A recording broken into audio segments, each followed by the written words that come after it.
بار محمد و آل محمد بلند ہے صلوات.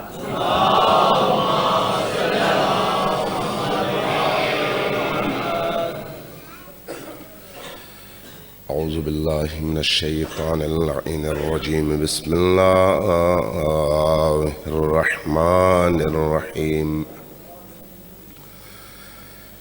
الحمد لله رب العالمين بارئ الخلائق أجمعين، والصلاة والسلام على جميع الأنبياء والمرسلين،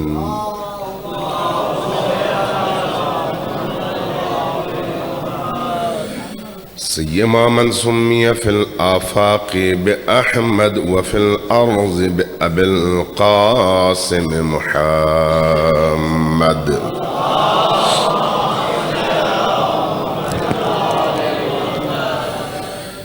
والصلاة والسلام على أولاده الطيبين الطاهرين المعصومين الميامين، واللعنة الدائمة على أعدائهم أجمعين من يوم عداوتهم إلى قيام يوم الدين. أما بعد، فقد قال الله تبارك وتعالى في كتابه المجيد وهو أصدق القائلين وقوله الحق في بيوت أذن الله أن ترفع ويذكر اسمه بالغدو والآصال. صلوات بر محمد و آل محمد.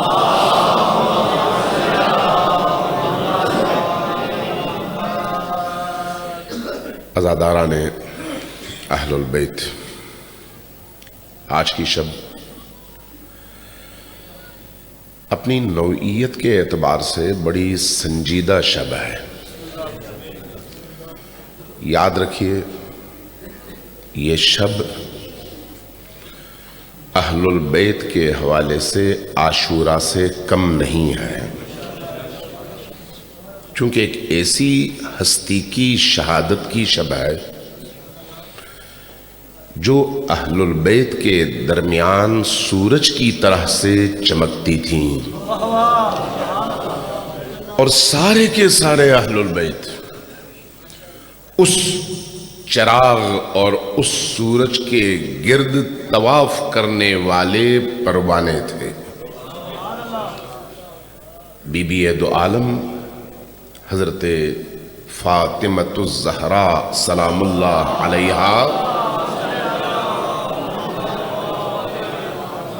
معمولی ہستی نہیں ہے، معمولی ہستی نہیں ہے.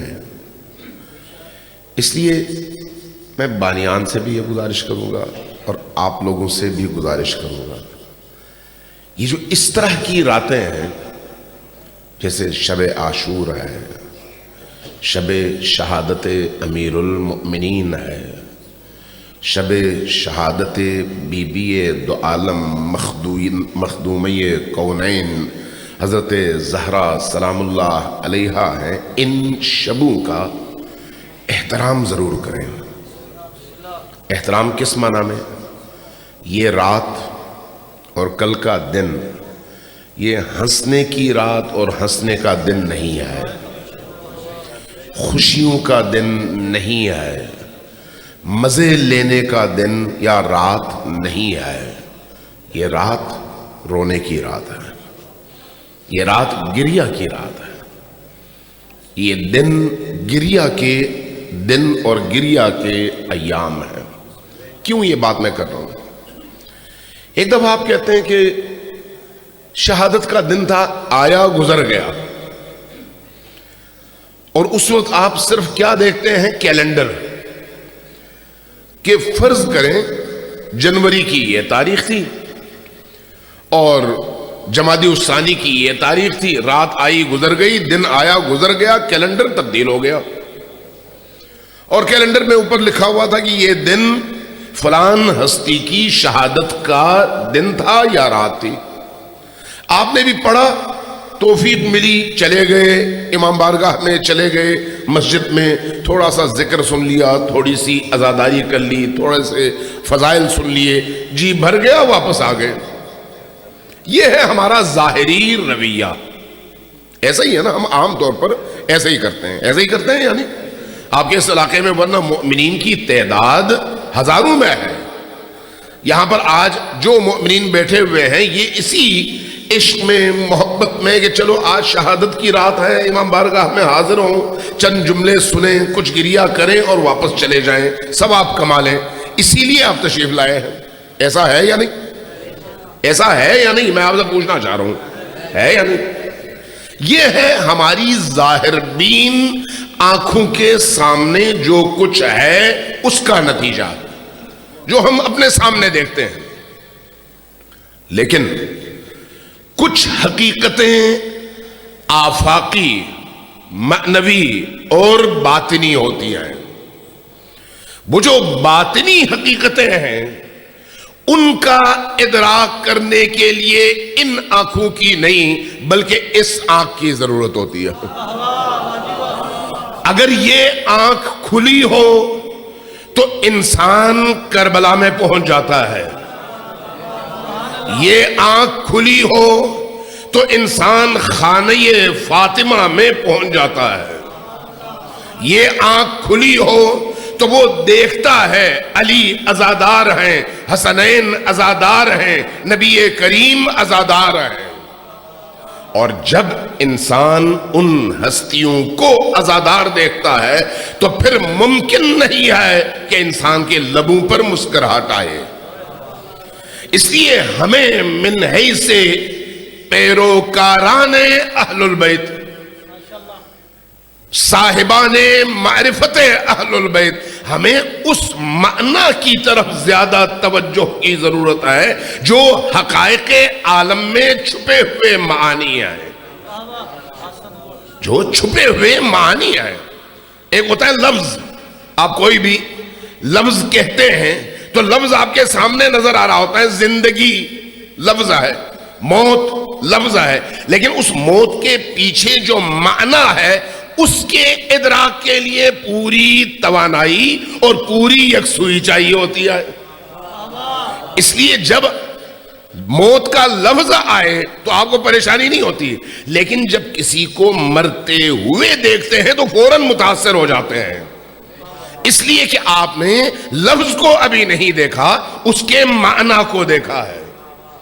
اس لیے ان ایام میں ہماری پوری کوشش ہونی چاہیے کہ ہم زیادہ سے زیادہ ذکر کی ان مجالس کو فروغ دیں، زیادہ سے زیادہ ذکر اہل البیت کی مجالس کو عروج تک پہنچائیں، ہر انسان تک پہنچائیں، اور ان ایام کو بھی اسی طرح سے منائیں جس طرح سے ہم محرم مناتے ہیں، اسی طرح سے منائیں، لیکن اس کے تقاضوں کا خیال رکھتے ہوئے، اس کی معنویت کا خیال رکھتے ہوئے، اس کے باطن کا خیال رکھتے ہوئے۔ میں ایک واقعہ نقل کر دیتا ہوں، آپ فوراً پہنچ جائیں گے میں کہنا کیا چاہ رہا ہوں۔ صلوات بھیجیے بر محمد و آل محمد۔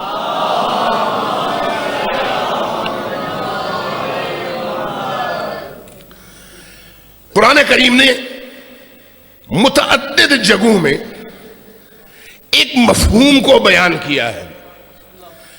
6 سورتیں ہیں قرآن کریم میں جن کا آغاز یا سبح سے ہوتا ہے یا یسبح سے ہوتا ہے۔ سبح تسبیح کی، یسبح تسبیح کرتے ہیں۔ میں سادہ ترجمہ کر رہا ہوں آپ کے بس۔ سبح اور یسبح 6 سورتوں کا آغاز ہوتا ہے قرآن کریم میں ان الفاظ کے ساتھ۔ اب ذرا آیات پر غور کریں، آیات کیا کہتی ہیں؟ سبح للہ ما فی السماوات وما فی الارض، جو کچھ بھی اس زمین پر ہے، جو کچھ بھی آسمانوں پر ہے، دوسرے لفظوں میں کل کائنات میں جو کچھ بھی ہے وہ اللہ کی تسبیح میں مصروف ہے۔ کیا مطلب ہے اس کا؟ یہ دیوار ہے، دیوار تسبیح کر رہی ہے یا نہیں کر رہی؟ آپ سے پوچھ رہا ہوں، یہ آپ کا سٹینڈ ہے، یہ آپ کا مائک ہے، سامنے آپ کا کیمرہ ہے، یہ آپ کا ٹیبل ہے، یہ چیزیں جاندار ہیں یا بے جان؟ جاندار یا بے جان؟ بے جان۔ تو بے جان چیزیں تسبیح کرتی ہیں؟ جی کرتی ہیں یا نہیں کرتی؟ آپ کی طرف سے جواب نہیں آ رہا، کرتی ہیں یا نہیں کرتی یہ بتائیں نا، یا ہاں یا نہ۔ بے جان چیزیں تسبیح کرتی ہیں یا نہیں کرتی؟ یہ جو آپ کہہ رہے ہیں نہیں کرتی، یہ کافروں کا عقیدہ ہے، کفار کا عقیدہ۔ قرآن کیا کہتا ہے؟ ذرا غور سے سنیں۔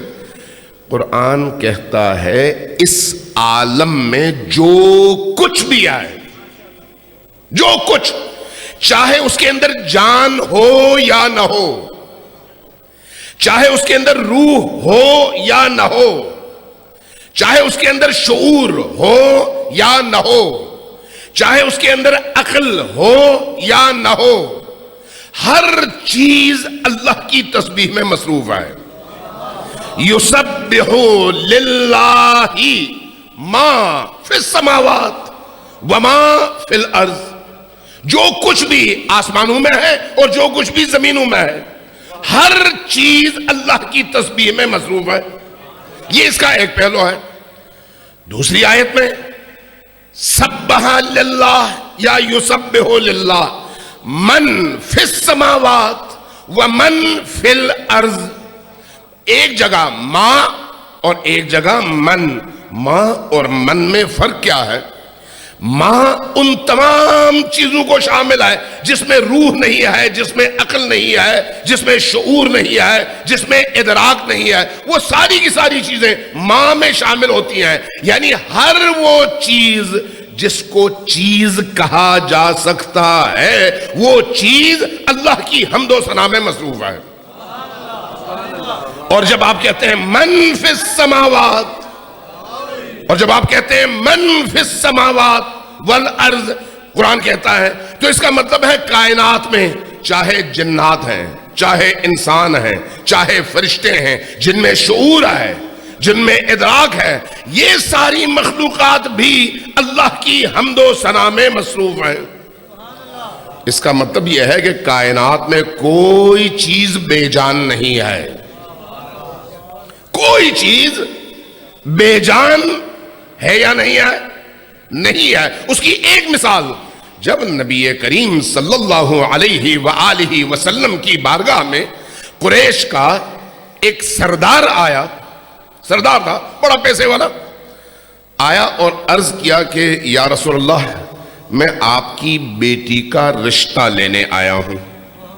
آیا اور عرض کیا میں آپ کی بیٹی کا رشتہ لینے آیا ہوں، اور پھر فوراً کہنے لگا یا رسول اللہ، میرے پاس اتنے گھر ہیں، اتنی حویلیاں ہیں، اتنے باغات ہیں، اتنی زمینیں ہیں، اتنے اونٹ ہیں، میں اتنا بڑا سرمایہ دار ہوں، اس لیے آپ کی بیٹی کو بڑا خوش رکھوں گا۔ نبی کریم کے چہرے پر جلال کے آثار نمودار ہوئے، جلال کے آثار۔ زمین سے سنگریزوں کو اٹھایا، سنگریزوں کو، سنگریزے بولنے لگے۔ یہ سنگریزے کیوں بولے؟ اس لیے کہ سنگریزے بولتے ہیں، لیکن اس کو دیکھنے کے لیے نبی جیسی آنکھیں چاہیے، سننے کے لیے نبی جیسے کان چاہیے۔ یا نبی ہو یا ولی ہو یا پھر نبی اور ولی کا دامن تھاما ہوا انسان ہو، وہ دیکھ بھی سکتا ہے، وہ سن بھی سکتا ہے۔ سنگریزوں کی تسبیحوں کو جب ہاتھ میں اٹھایا تو اس کے بعد یوں پھینکا، یوں جب پھینکا تو وہی سنگریزے ہیروں اور جواہرات میں تبدیل ہوئے۔ نبی نے کیا فرمایا کہ تم اپنے اونٹ، اپنی مویشی اور اپنی زمینوں اور اپنی جائیداد کی وجہ سے آئے ہو کہ تم کوئی بہت بڑی چیز ہو؟ یہ کل کائنات ہم اہل البیت کی ٹھوکر کا نتیجہ ہے، ٹھوکر کا نتیجہ۔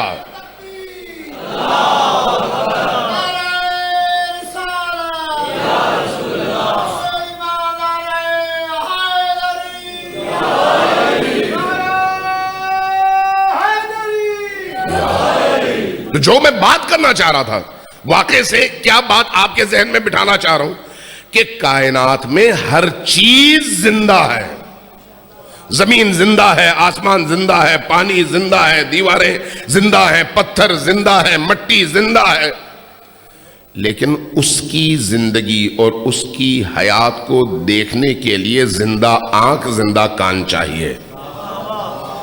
ہماری یہ آنکھیں اور یہ کان اس دنیا کی مادیت کے پردے کے پیچھے محدود ہیں، اس لیے ان معارف کو اور باطن کو دیکھنے سے قاصر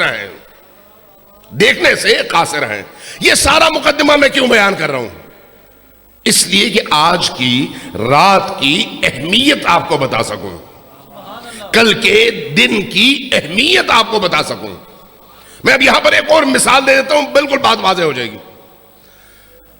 تفسیر قرآن میں المیزان فی تفسیر القرآن آج کی دنیا میں گزشتہ 1400 سالوں کے تمام مفسرین اور تمام تفسیروں سے زیادہ بھاری، زیادہ عمیق، زیادہ وسیع اور قرآن کے معارف کو بیان کرنے کے حوالے سے کمال کی تفسیر ہے، کمال کی تفسیر۔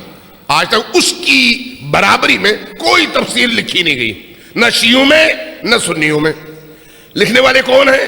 ایک عارف باللہ، خدا پرست علامہ محمد حسین طباطبائی سید تھے، آل رسول تھے، فقیہ تھے، مجتہد تھے، فیلسوف تھے، مفسر تھے، محدث تھے، متکلم تھے، متعدد علوم پر ان کو تبحر حاصل تھا، لیکن اس کے ساتھ ساتھ ان کے دل کی دنیا اتنی کھلی ہوئی تھی کہ انسان ششدر رہ جاتا تھا کہ یہ ہستی کہاں پہنچی ہوئی ہستی ہے، کہاں پہنچی ہوئی ہستی ہے۔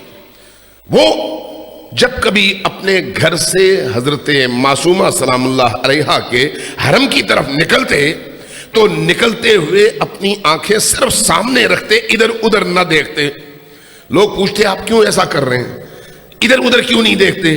تو کہتے ہیں مجھے کوئی کتا نظر آتا ہے، کوئی خنزیر نظر آتا ہے، کوئی سانپ نظر آتا ہے، میں اپنے آپ کو ان جانوروں کے شہر میں اکیلا اکیلا محسوس کرتا ہوں۔ کیوں؟ آنکھیں کھلی ہوئی تھیں، دل کی آنکھیں کھلی ہوئی تھیں، راتوں کو سوتے نہیں تھے۔ پوچھتے تھے کہ آپ کو نیند کیوں نہیں آ رہی؟ تو جواب میں کہتے کہ جب میں لیٹ جاتا ہوں تو میرے کانوں میں دیواروں کی تسبیح کی آواز آتی ہے، تو میں اپنے آپ کو مخاطب کر کے کہتا ہوں کہ محمد حسین یہ دیواریں بے جان ہیں لیکن اللہ کی حمد و ثنا میں مصروف ہیں، اللہ نے تمہیں اشرف المخلوقات بنایا، تم غفلت کی نیند سونا چاہتے ہو۔ اس پائے کی شخصیت۔ ہمارے ایک فقیہ استاد تھے، مرحوم ہو گئے وہ بھی، انہوں نے یہ واقعہ بیان کیا، کہنے لگے کہ میں عاشور کا دن تھا، گھر سے نکلا، دل بڑا مغموم تھا، عاشور کا دن تھا اور بڑا ہی عزا کا دن، عظیم دن۔ کہتے میں حرم حضرت معصومہ سلام اللہ علیہا میں قم میں حاضر ہوا، زیارت پڑھی، زیارت عاشورہ پڑھی، دعائیں کی، دل مطمئن نہیں ہوا۔ میں وہاں سے نکلا، حرم سے باہر تھوڑے سے فاصلے پر ایک بازار ہے، چھوٹا سا بازار، ارد گرد دکانیں ہیں اور درمیان میں قبریں ہیں، 200-400 500 قبریں، لیکن ساری کی ساری قبریں اولیاء اللہ کی ہیں، بڑے بڑے ولیوں کی قبریں ہیں، بڑے بڑے پہنچے ہوئے لوگوں کی قبریں ہیں۔ کہتے ہیں میں پھر وہاں پہنچا تاکہ وہاں پر بیٹھ کر کچھ دیر گریا کر سکوں، عاشور کا دن ہے۔ جب میں وہاں پر پہنچا تو میں نے دیکھا قبور کے درمیان، قبروں کے درمیان علامہ طباطبائی قبلہ رخ ہو کر بیٹھے ہوئے ہیں اور کچھ پڑھ رہے ہیں اور رو رہے ہیں۔ سر پہ عمامہ نہیں ہے، بال بکھرے ہوئے ہیں، کپڑوں پہ مٹی ہے چونکہ عاشور کا دن ہے. کچھ پڑھ رہے ہیں, کہتے ہیں میں ان کو دیکھ کے میرا دل پگھل گیا, میں جا کے بیٹھ گیا. کافی دیر گزر گئی, انہوں نے اپنے اعمال کر لیے, میں بھی ان کے ساتھ شامل رہا. اعمال عاشورہ ختم ہوئے. جب وہ اٹھے تو ان کی نظر مجھ پر پڑی. میں نے سلام کیا, انہوں نے جواب دیا. انہوں نے مجھ سے پوچھا تمہیں معلوم ہے آج کون سا دن ہے؟ یہ ہے وہ نقطہ جہاں تک میں آپ کو لے کے آنا چاہ رہا ہوں. تمہیں معلوم ہے آج کون سا دن ہے؟ تو کہتے ہیں میں سمجھ گیا کہ یہ نہیں پوچھ رہے کہ آج 10 محرم ہے, 9 محرم ہے, 11 محرم ہے. وہ تو سب کو پتا ہے کہ آج 10 محرم ہے, عاشور ہے. وہ مجھ سے یہ نہیں پوچھنا چاہ رہے کہ آج عاشورہ کا دن ہے یا کوئی اور دن. وہ کچھ اور پوچھنا چاہ رہے ہیں. میں نے عرض کیا کہ استاد آپ خود بتائیے کہ آج کون سا دن ہے. رونے لگے. روتے ہوئے, ذرا توجہ, آپ کی توجہ چاہیے, روتے ہوئے زمین سے مٹی اور سنگریزے قبور کے وہ اٹھا کے میرے سامنے یوں کھولی ہتھیلی. میں نے دیکھا کہ وہ جو مٹی اور سنگریزے تھے اب ان کی ہتھیلی میں آنے کے بعد ابلتے ہوئے خون میں تبدیل ہو گیا ہے. جب میں نے یہ منظر دیکھا تو میں نے کہا اس کا مطلب کیا ہے؟ فرمایا کہ آج وہ دن ہے جب پورا عالم, پوری زمین اور جو کچھ زمین میں ہے خون کے آنسو رو رہے ہیں حسین ابن علی کی شہادت کے لیے. لیکن اس کو دیکھنے کے لیے وہ باطنی آنکھ چاہیے, ان ظاہری آنکھوں سے دیکھا نہیں جا سکتا. یہ کائنات کی وہ حقیقت ہے. اس حقیقت کی ایک جھلک آج کی رات بھی ہے. کل کائنات زہرائے اطہر سے زیادہ اعظم, زیادہ عظیم, زیادہ بلند مرتبہ کس کا ہو سکتا ہے؟ وہ ہستی جس کی ولادت سے لے کر شہادت تک ہر دن اور ہر پل ایسا گزرا ہے جو کسی اور کا نہیں گزرا. وہ ہستی جو اہل البیت کے درمیان نبی کریم سے لے کر امام حسن العسکری اور امام مہدی آخر الزمان تک ان تمام ہستیوں کے درمیان وہ ہستی جن کا وجود چراغ کی طرح سے اور باقی سارے معصوم ان کے گرد طواف کرنے والی ہستیوں کی شکل میں, وہ عظیم ترین ہستی ہے, وہ بلند ترین ہستی, وہ ہستی جن کا مقام بیان کرتے کرتے کرتے کرتے نبی دنیا سے گزر گئے. جن کا مقام بیان کرتے کرتے, جن کی عظمتوں کو بیان کرتے کرتے, وہ ہستی جن کی فضیلتوں پر آیتیں 1 نہیں 2 نہیں 3 نہیں مسلسل اترتی رہیں اور بتاتی رہیں کہ یہ جو فاطمہ ہے یہ عصمت اللہ الکبریٰ ہستی ہے, یہ معمولی ہستی نہیں ہے. وہ ساری آیتیں اللہ تبارک و تعالیٰ نے جہاں موقع ملا پوری دنیا کو مخاطب کر کے یہ بتایا کہ کل عالم میں حضرت آدم سے لے کر تا قیام قیامت جو بھی انسان ہے ان کے درمیان جو مقام فاطمہ کا ہے وہ کسی خاتون کا نہیں ہے. اللہ نے کہا, اللہ کے رسول نے کہا, سیدۃ نساء العالمین, دونوں عالموں میں حضرت حوا سے لے کر تا آخر حضرت ہاجر ہوں, کوئی اور نبی کی زوجہ ہو, نبی کی بیٹی ہو, نبی کی ماں ہو, لیکن جب بنت رسول کی بات آتی ہے تو وہ سب ہاتھ باندھے کھڑی ہو جاتی ہیں اس خاتون کی عظمتوں کے مقابلے میں سر تعظیم خم کرتے ہوئے. وہ ہستی ہے, وہ ہستی جس کی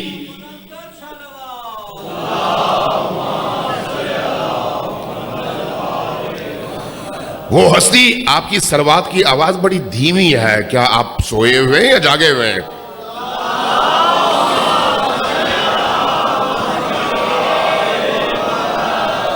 ذرا دیکھیے یہ جو صلوات ہے نا، صلوات تھکانے یا تھکن دور کرنے کے لیے نہیں ہے، توجہ ہے آپ کی، تھکن دور کرنے کے لیے نہیں ہے۔ صلوات کیا ہے؟ ایک مستقل عبادت، اور ایسی عبادت جو ہماری روٹین کی زندگی کا سب سے بڑا حصہ ہونا چاہیے، سب سے بڑا حصہ، اس لیے کہ یہ صلوات اللہ کی طرف سے اپنے نیک بندوں کے لیے رحمت کا دروازہ ہے۔ یہ صلوات اللہ کی طرف سے اپنے بندوں کی تمام حاجات کی قبولیت کی کنجی ہے۔ اس لیے اگر کوئی پریشان حال ہے، اگر کوئی بیمار ہے، اگر کوئی تنگ دست ہے، اگر کسی کو کوئی تکلیف ہے، اگر کوئی جیل میں ہے، اگر کوئی ہسپتال میں ہے، اگر کسی کے ہاں بچہ نہیں ہوتا، اگر کسی کی شادی نہیں ہوتی، اگر وہ فقر اور تنگ دستی کا شکار ہے، تو اللہ نے آپ کے ہاتھ میں ایک کنجی دی ہے جس کو ہم صلوات کہتے ہیں۔ صلوات پڑھیے، اپنی روح کو پاکیزہ کیجئے، محمد و آل محمد کا واسطہ دیجئے۔ یہی صلوات آپ کی ہر مشکل کی کنجی بھی ہے اور ہر مشکل کو حل کرنے کا راستہ بھی ہے۔ صلوات بھیجئے بر محمد و آل محمد۔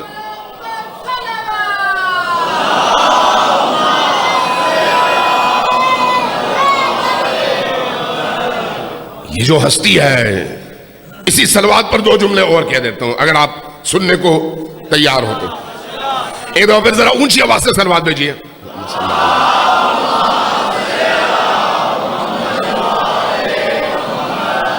روایت ہے امام صادق علیہ السلام کی،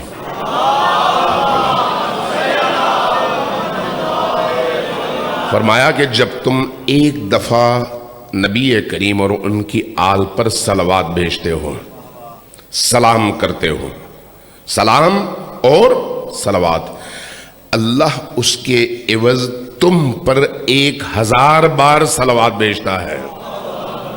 ذرا توجہ دیجئے، آپ ایک دفعہ بھیجتے ہیں، اللہ آپ پر 1000 دفعہ بھیجتا ہے، اور اسی پر اکتفا نہیں کرتا۔ جب اللہ صلوات بھیجتا ہے تو اللہ کے صلوات کے نتیجے میں ملائکہ بھی آپ پر صلوات بھیجتے ہیں۔ کتنی بابرکت عبادت ہے، آپ نے ایک دفعہ صلوات بھیجی، لیکن اللہ کی طرف سے اس کا جواب کیسے آتا ہے؟ اس لیے صلوات کے حوالے سے روایات یہ کہتی ہیں کہ جب کسی ایک محفل میں آپ نبی اور آل نبی پر صلوات بھیجتے ہیں، نبی کو محور بنا کر، اور کہتے ہیں اللہم صلی علی محمد و آل محمد، تو اس کے نتیجے میں جو ثواب کی بارش ہوتی ہے، اللہ تبارک و تعالیٰ کے وہ فرشتے جن کی ذمہ داری ہے کہ اس ثواب کو گنے، وہ تا قیام قیامت ایک محفل کا ثواب بھی گننے سے قاصر ہوتا ہے۔ ایک محفل میں ایک دفعہ آپ کے پڑے ہوئے درود اور صلوات کا ثواب فرشتے گن نہیں سکتے۔ صلوات بھیجئے بر محمد و آل محمد۔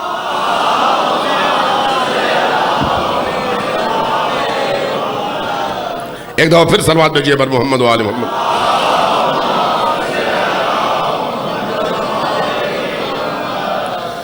یاد رکھیے، یہ جو صلوات ہم نبی پر بھیجتے ہیں، آپ نے کبھی سنا کہ امیر المومنین پر صلوات کسی نے بھیجی ہو؟ نہیں سنا ہوگا۔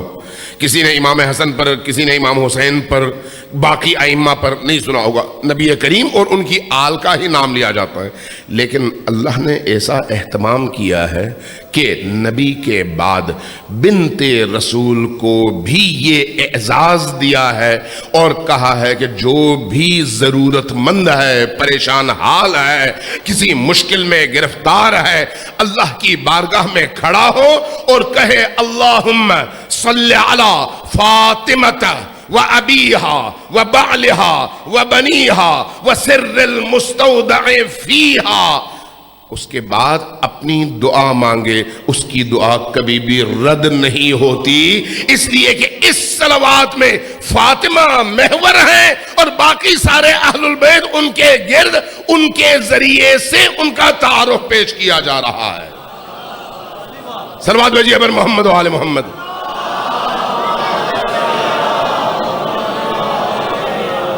یہ فاطمہ کا اعزاز ہے، یہ فاطمہ کا اعزاز ہے۔ فاطمہ وہ جس کو اہل سنت علماء نے، میں تشیع کے عقیدے کی اس وقت بات نہیں کروں گا چونکہ آج کل ایک مشکل یہ ہوئی ہے کہ جب اہل البیت کے حوالے سے کوئی بات کرتے ہیں تو فوری طور پر کہا جاتا ہے یہ شیعوں کی باتیں ہیں۔ نہیں بھئی، یہ شیعوں کی باتیں نہیں ہیں، یہ اسلام کی بات ہے۔ جس کا دل تعصب سے خالی ہو اور وہ دین اللہ کی کتاب اور رسول اور اہل بیت سے لینا چاہے تو اس کے لیے کوئی مشکل نہیں ہے کہ اہل سنت کی اپنی روایات میں ہزاروں اس طرح کے موارد موجود ہیں جہاں پر اس طرح کی حدیثیں مل جاتی ہیں۔ یہ امام جلال الدین سیوطی کی حدیث ہے جو میں نقل کرنے لگا ہوں۔ کیا کہتے ہیں؟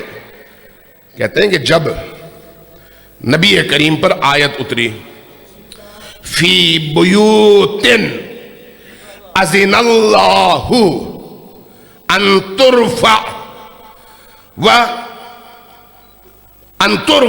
ذکرہ، جب اللہ نے فی بیوت کچھ گھروں کا انتخاب کیا، کس کام کے لیے؟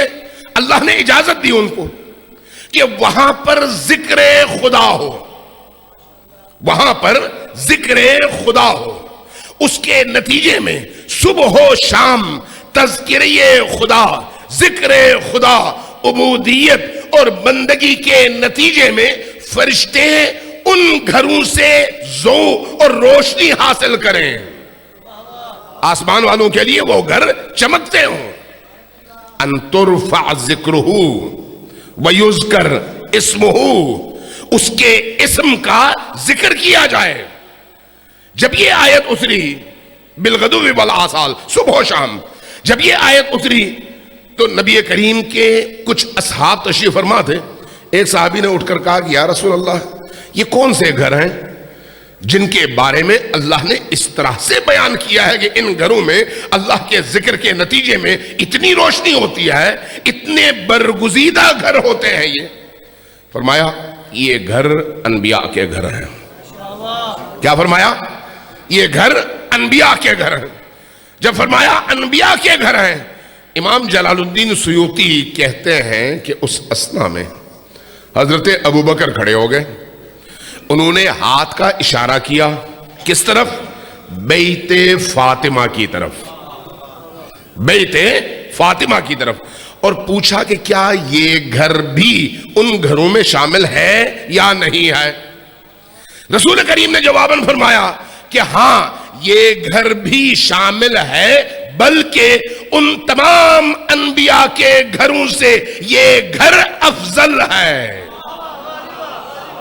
یہ گھر ان تمام انبیاء کے گھروں سے افضل ہے۔ روایت کس کی ہے؟ اہل سنت کی، تشیع کی نہیں۔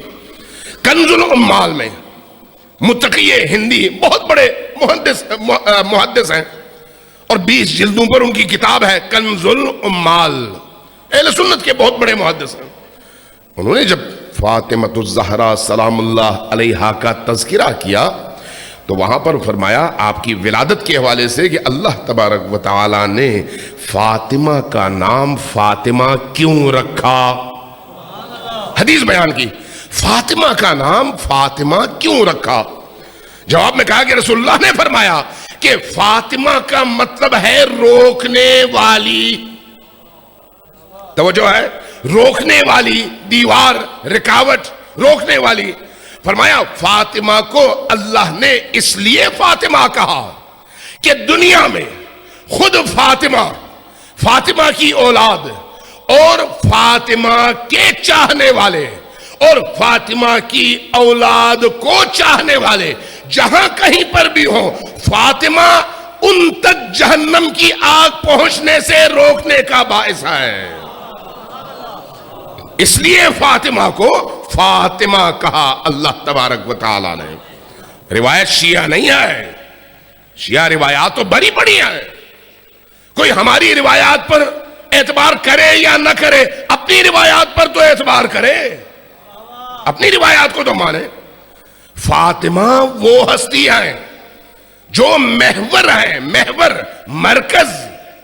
اس لیے فاطمۃ الزہرا سلام اللہ علیہا قرآن کریم کی آیات میں جہاں نبی کا تذکرہ ہے وہاں فاطمہ کا بھی تذکرہ ہے. جہاں اہل البیت کے حوالے سے گفتگو ہوگی تو اس اعتبار سے جب ہم نبی کو اللہ کی حجت سمجھتے ہیں، اللہ کے ولی سمجھتے ہیں، تو جو ولایت کا اعلیٰ ترین مقام نبی کو حاصل ہے.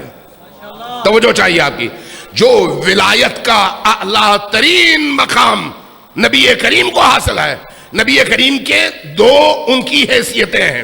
اس وقت جس موضوع پر ہم گفتگو کر رہے ہیں یہاں پر دو حیثیتیں ہیں، ایک نبی کی حیثیت اور ایک ولی کی حیثیت. وہ جو نبی کی حیثیت ہے وہ خاتم الانبیاء ہے. ان کے بعد کسی نے نبی نہیں بننا، نبوت ختم ہو گئی. لیکن ولایت ختم نہیں ہوئی، ولایت چل رہی ہے.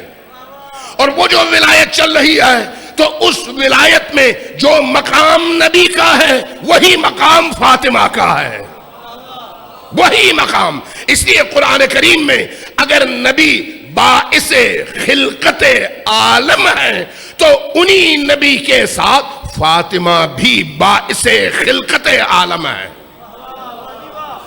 اس لیے احادیث میں ہم دیکھتے ہیں اگر فاطمہ نہ ہوتی تو کچھ خلق نہ ہوتا. ہم احادیث میں جب پڑھتے ہیں تو وہ اس مضمون کے ساتھ پڑھتے ہیں.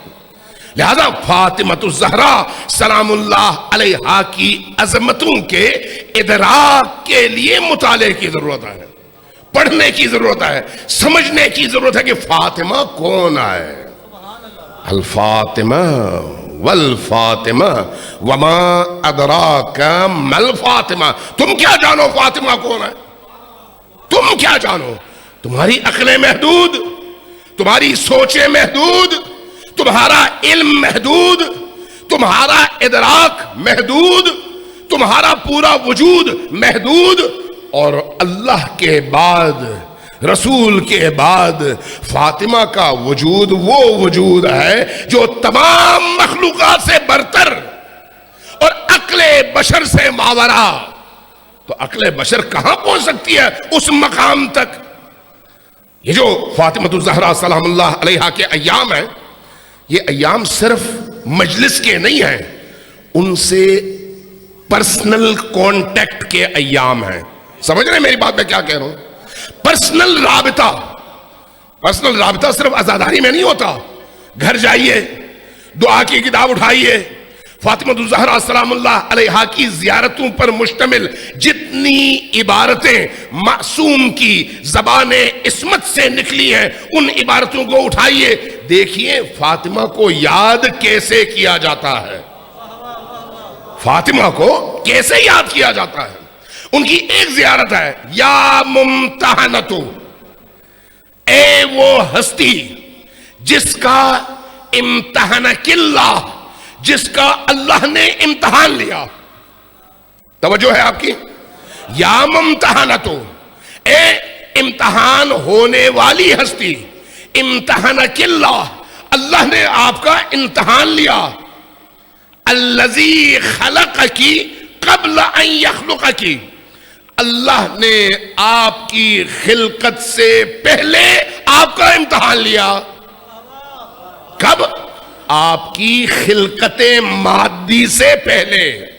خلقت مادی کیا ہے؟ یہ جسم. خلقت مادی کیا ہے؟ شکم مادر. خلقت مادی کیا ہے؟ پشت پدر.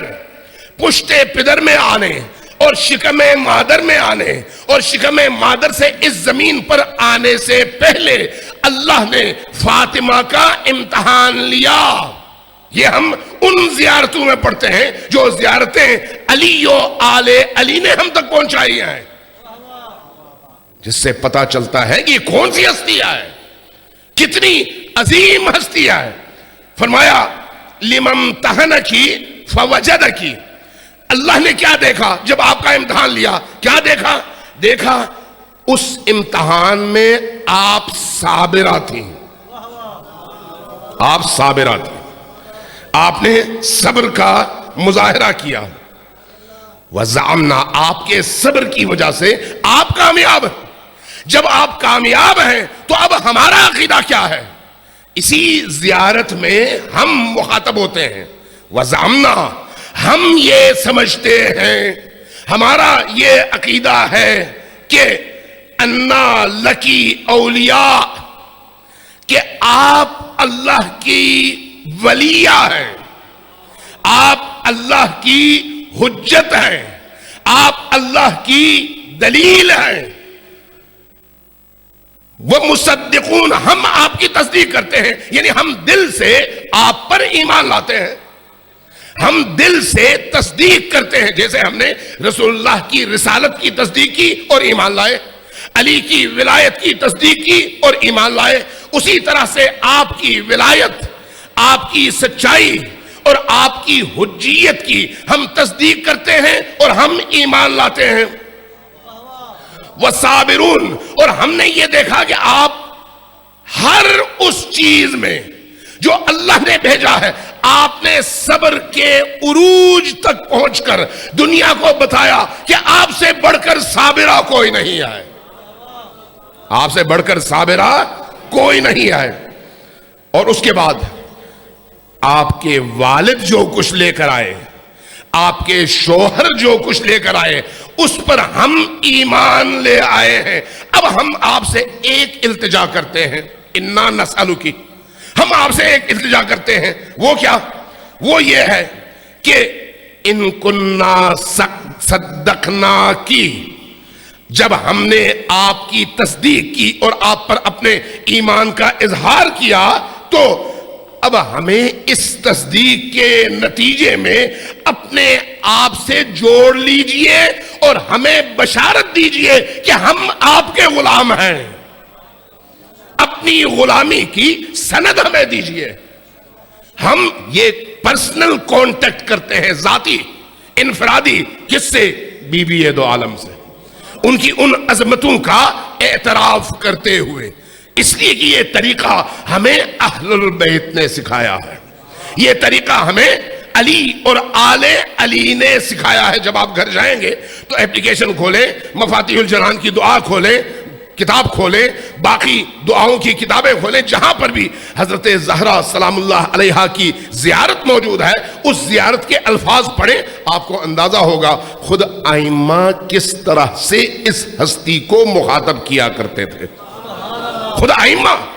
اس لیے امام حسن العسکری علیہ السلام نے فرمایا، عجیب جملہ ہے، عجیب جملہ، آپ کو پتا ہے کہ حضرت زہرا سلام اللہ علیہا نبیہ تو نہیں ہے، امام بھی نہیں ہے، لیکن وہ جو حجت خدا ہے ان کا کلام دیکھیے، فرماتے ہیں کہ نحن حجج اللہ علیکم، ہم تم پر اللہ کی حجت ہیں، ہم جو 11 امام ہیں، 12 امام، تم پر اللہ کی حجت ہیں۔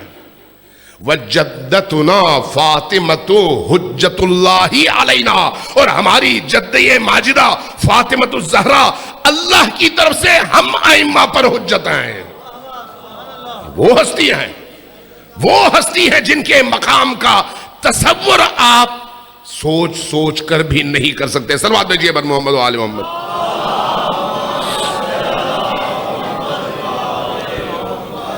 اب جب آپ اہل سنت علماء کو پڑھتے ہیں، اہل سنت علماء یہاں پر آپ کو متعدد روایات بتاتے ہیں۔ میں پھر جا رہا ہوں اہل سنت علماء کی طرف اور چیلنج کر کے جا رہا ہوں کہ متعدد محدثین نے یہ روایات بیان کی ہیں، مفسرین نے یہ روایات بیان کی ہیں کہ فاطمۃ الزہرا کون ہے، انہوں نے بیان کیا ہے احادیث کی شکل میں کہ جب آدم مشکل میں پڑے، جب نوح مشکل میں پڑے، جب ابراہیم مشکل میں پڑے، جب یونس مشکل میں پڑے، جب دیگر انبیاء مشکل میں پڑے، اللہ نے جو نام ان کو دیے کہ ان ناموں کے ذریعے سے اللہ سے مانگو تاکہ اللہ تمہاری مشکل آسان فرمائے، تو ان ناموں میں نبی اور علی کے بعد جو نام سب سے زیادہ چمکتا ہے وہ فاطمۃ الزہرا کا نام ہے۔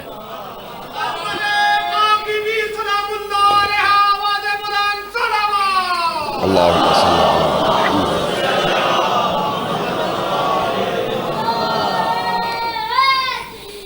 اس لیے آپ دیکھیے، جب اس بی بی کی تکلیف کا دور شروع ہوتا ہے، تکلیف کا، تو روایات کہتی ہیں کہ 40 دن تک، یہ روایت اصول کافی کی ہے، کوئی امام ایسے نہیں ہیں جن کے حوالے سے اس طرح کی روایات ہمارے ہاں موجود ہوں جو روایات حضرت زہرا سلام اللہ علیہا کے حوالے سے ہیں۔ بہت عظیم بی بی ہیں۔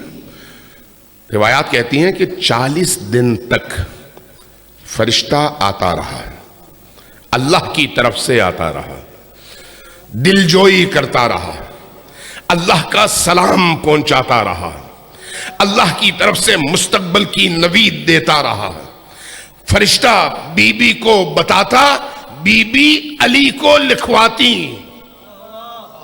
توجہ ہے، فرشتہ بی بی کو بتاتا اور بی بی علی سے لکھواتی، جس کو ہم صحیفہ فاطمیہ کہتے ہیں، صحیفہ فاطمیہ کہتے ہیں۔ اس لیے ائمہ علیہ السلام کے پاس جو قرآن سے متعلق تفسیر قرآن، احکام قرآن سے متعلق کتب موجود ہیں، تحریریں موجود ہیں، وہ اس طرح کی تحریر ہے، قرآن نہیں۔ ہم پر الزام لگتا ہے یہ کہتے ہیں کہ نہیں ایک اور قرآن ہے جو ائمہ کے پاس ہے، نہیں، قرآن نہیں ہے، قرآن یہی ہے جو ہے اس وقت سب کے ہاتھوں میں، یہی کلام خدا ہے۔ لیکن اس کلام خدا کی جو تفسیر فرشتوں نے کی، نبی نے کی، علی نے کی، اہل البیت نے کی، وہ اہل البیت کے پاس موجود ہے۔ اس لیے نبی نے فرمایا تھا، اس لیے نبی نے جاتے جاتے فرمایا تھا کہ انی تارکن فیکم الثقلین، میں تمہارے درمیان دو بھاری چیزیں چھوڑ کر جا رہا ہوں، ان دونوں کو پکڑو گے گمراہ نہیں ہوگے، اور اگر ایک کو پکڑو گے دوسرے کو چھوڑ دو گے تو پھر گمراہ ہو گئے، پھر تم رستے سے ہٹ گئے۔ چونکہ صرف کتاب کافی نہیں ہے، قرآن خاموش کتاب ہے، خاموش کتاب پر آپ اپنی رائے تھوپ سکتے ہیں جیسا کہ ہوتا ہے۔ قرآن نے کہا اہل البیت یہ ہیں، آپ نے کہا یہ نہیں ہے وہ ہے۔ اب قرآن چیخ نہیں سکتا، قرآن رو نہیں سکتا، اس کی آواز رونے کی، چیخنے کی آپ سن نہیں سکتے۔ قرآن نے کہا اہل البیت محمد و علی و فاطمہ و حسن و حسین ہیں، اور آپ نے کہا نہیں، ساری بیویاں اہل البیت ہیں، سارے بچے اہل البیت ہیں، سارے بنی ہاشم اہل البیت ہیں، سارے آل عبد المطلب اہل البیت ہیں، جبکہ قرآن کہتا ہے نہیں، اہل البیت وہی ہیں جو چادر تطہیر کے نیچے ہیں۔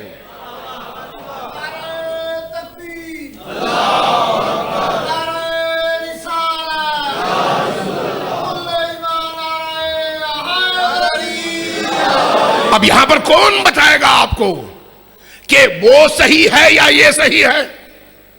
کون بتائے گا؟ وہ بتائے گا جس کو اسی قرآن کے ساتھ اللہ کے رسول نے اپنی وصیت کے مطابق امانت کے طور پر اور بھاری سرمایے کے طور پر پیچھے چھوڑا اور کہا کہ ادھر سمجھ نہ آئے ادھر پوچھو، ادھر سمجھ نہ آئے ادھر پوچھو، یہ دونوں مل کر اسلام ہیں۔ علی و فاطمہ اور اولاد علی و فاطمہ اور قرآن کریم، یہ دونوں مل کر اسلام ہے۔ اگر اسلام پر عمل کرنا چاہتے ہو تو ان سے پوچھو کیسے عمل کرنا ہے۔ اس لیے آپ کی نماز، آپ کا روزہ، آپ کا حج آپ کو کبھی نہیں بچا سکتا جب تک محمد و آل محمد کی بتائی ہوئی اس روش کے مطابق آپ اپنی نماز نہیں پڑھتے، حج نہیں کرتے، زکوٰۃ نہیں دیتے، باقی اعمال انجام نہیں دیتے۔ اس لیے کہ اللہ کے رسول نے اپنی وصیت میں تمام مسلمانوں کو اس بات کا پابند کیا۔ اس لیے ہم دیکھتے ہیں کہ چاہے وہ بخاری ہوں، چاہے وہ مسلم ہو، چاہے وہ دیگر صحاح کی کتب ہوں، چاہے وہ دیگر مسانید ہوں، جہاں جہاں اس طرح کی باتیں ہیں وہاں پر یہ حدیث اہل سنت نے بھی اسی طرح سے نقل کیا ہے. لیکن ایک فرق یہ ہے کہ ہم جب کہتے ہیں تو ہم کہتے ہیں کہ قرآن اور اہل البیت ساتھ ہیں، کسی ایک کو چھوڑا نہیں جا سکتا. لیکن ہمارے دوست احباب قرآن کو پکڑتے ہیں، اہل البیت کو صرف حمد و ثنا کی حد تک رکھتے ہیں کہ بڑے اچھے تھے، ہم محبت کرتے ہیں. لیکن جب آپ عمل کی بات کرتے ہیں تو وہاں پر پھر آپ اہل البیت سے نہ دین لیتے ہیں نہ حدیث لیتے ہیں. یہ المیہ ہے. یہاں پر آ کر پھر گمراہی شروع ہوتی ہے. اس گمراہی کے دروازے کو بند کرنے کی ضرورت ہے. صلوات بھیجیے بر محمد و آل محمد.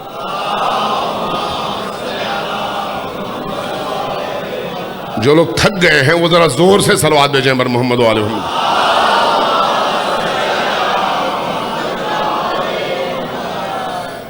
آپ بہت دیر سے بیٹھے ہیں اس لیے یقیناً سب کے سب تھکے ہوئے ہیں. اب ذرا میں دیکھتا ہوں جو لوگ نہیں تھکے وہ ذرا اونچی آواز سے صلوات بھیجیں.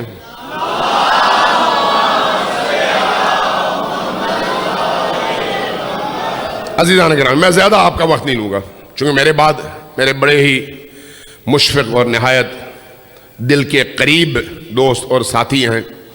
انہوں نے انشاءاللہ تعالیٰ اب آپ کے دلوں کو اہل البیت کے مصائب سے بھی نورانی کرنا ہے اور آپ کے دل و دماغ کو اہل البیت سے جوڑنا ہے انشاءاللہ تعالی. میں صرف چند جملے عرض کرتا ہوں مصائب کے حوالے سے. چند جملے. میں نے آپ سے پہلے عرض کیا کہ آج کی رات معمولی رات نہیں ہے. صرف ان آنکھوں کے بند ہونے اور اس دل کی آنکھ کے کھولنے کی ضرورت ہے.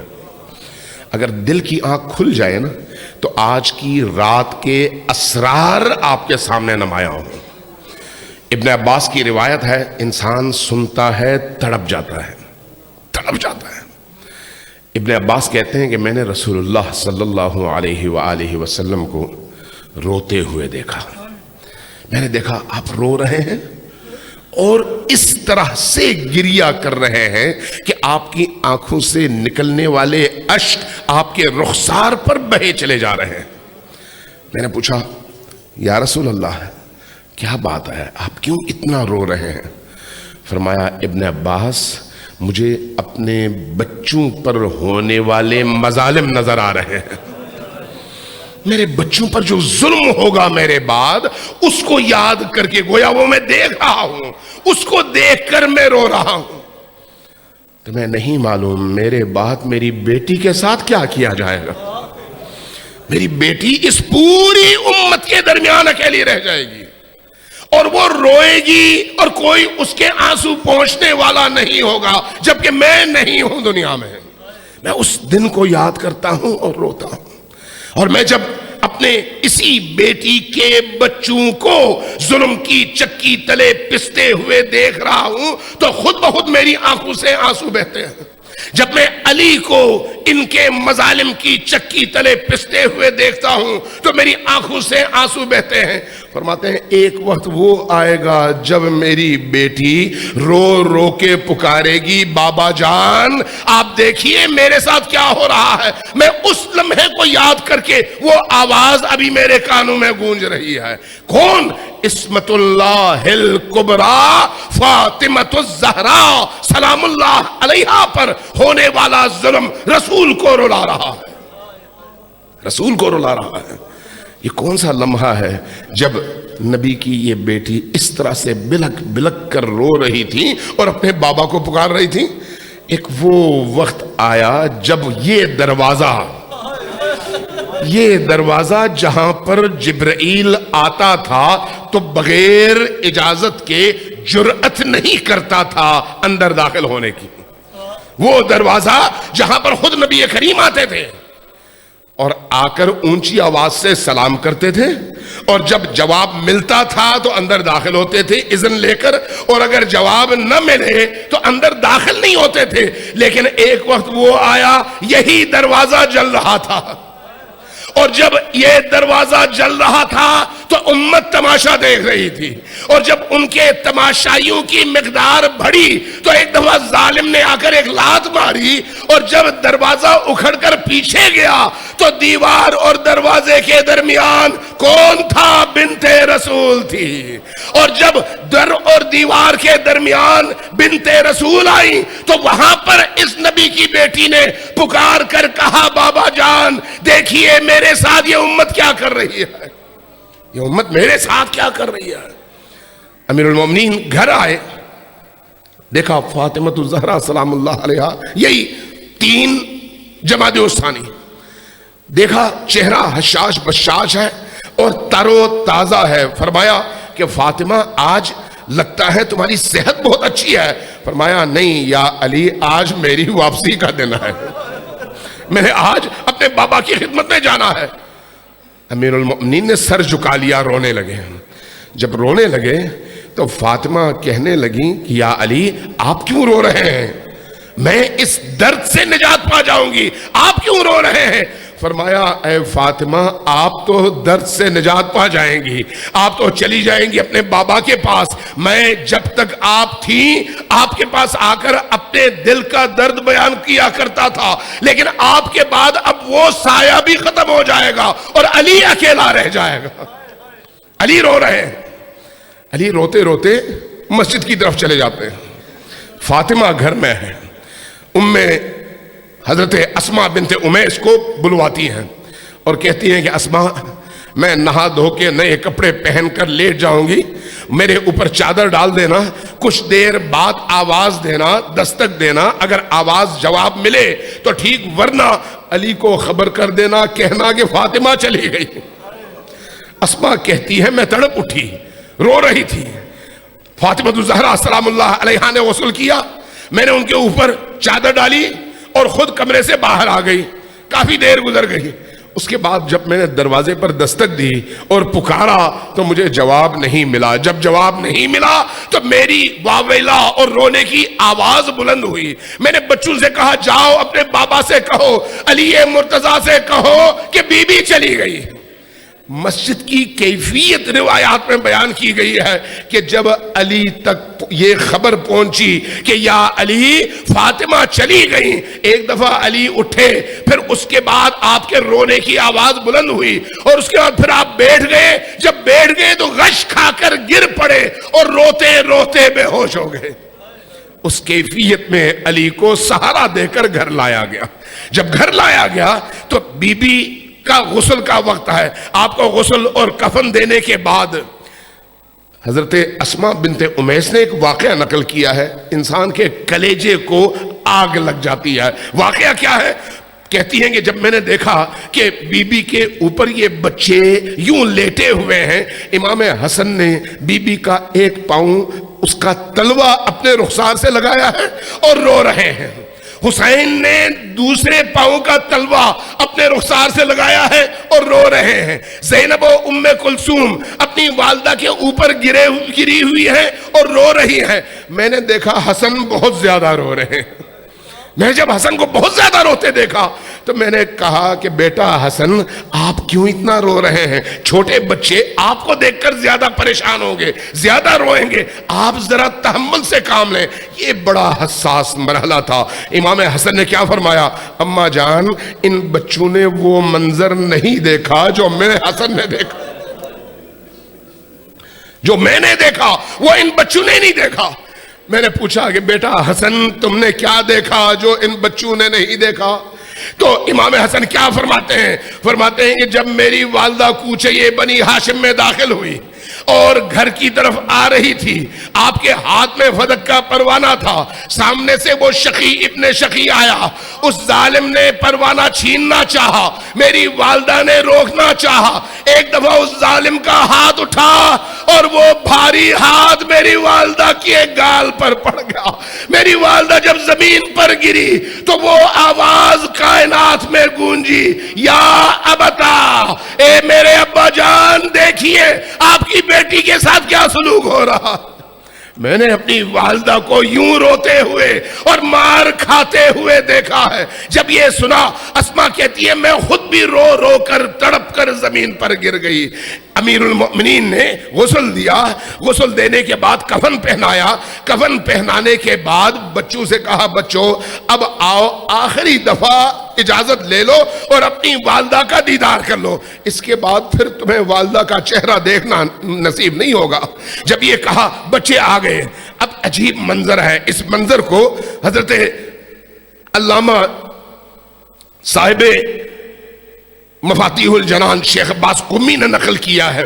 وہ کہتے ہیں کہ روایت امام صادق علیہ السلام سے ہے، وہ کہتے ہیں کہ میں نے یہ پڑھا کہ جب امیر المؤمنین نے ان بچوں سے کہا کہ اپنی ماں سے الوداع کرو تو یہ بچے ماں کے اوپر یوں گر پڑے اور پھر رونے کی آہو بکا کی ایسی آواز گھر میں بلند ہوئی کہ کوہرام مچ گیا۔ جب کوہرام مچا تو منظر ایسا تھا کہ آسمان سے آواز آئی اے علی ان بچوں کو ہٹا لو، آسمان میں قیامت ٹوٹی ہے اور فرشتے رو رہے ہیں زہرا پر، اب ان بچوں کو ہٹا لو تاکہ یہ منظر ختم ہو۔ میں نے بچوں کو ہٹایا اور اس کے بعد فرماتے ہیں کہ قبر تک لے کے گئے، قبر میں دفنانے کے بعد علی ابن ابی طالب نے ایک عجیب جملہ کہا۔ کس طرح سے کہا؟ قبر رسول کی طرف رخ کیا اور فرمایا یا رسول اللہ میں آپ کی بارگاہ میں آپ کی بیٹی کو واپس بھیج رہا ہوں، آپ کی امانت تھی، آپ نے مجھے سالم امانت دی تھی، لیکن جب میں واپس لوٹا رہا ہوں تو آج یہ امانت شکستہ ہے۔ یا رسول اللہ آپ اپنی بیٹی سے پوچھئے کہ آپ کی بیٹی کے ساتھ اس دنیا میں کیا ظلم ہوا ہے، وہ خود آپ کو بتائیں گی کہ کس کس طرح کے مظالم آپ کی بیٹی پر ڈھائے گئے۔ انا للہ و انا الیہ راجعون وسيعلم الذین ظلموا ای منقلب ینقلبون نسألک اللہم وندعوک باسمک العظیم الاعظم یا اللہ یا رحمان یا رحیم۔ بار الہ ہماری اس عزاداری کو اپنی بارگاہ میں شرف قبولیت عطا فرما، بار الہ ہماری اس مجلس کو اپنی بارگاہ میں قبول فرما، ہمارے دلوں کو حضرت زہرا سلام اللہ علیہا سے جوڑ دے، ہمیں مرنے سے پہلے توبہ کرنے کی توفیق عطا فرما، مرنے سے پہلے مولا علی کا دیدار اور مرنے کے بعد قبر میں امام حسین علیہ السلام کی شفاعت ہم سب کو نصیب فرما، باللہ امام عصر کے ظہور میں تاجیل فرما، ہمیں ان کے آوان ان کے انصار میں شمار فرما، جب تک جیتے ہیں محمد و آل محمد کے رستے پر استقامت سے جینا نصیب فرما۔ ربنا تقبل منا انک انت السمیع العلیم۔ ان دعاؤں کی اجابت کے لیے سب مل کر 3 بار اونچی آواز سے صلوات بھیجیے بر محمد و آل محمد۔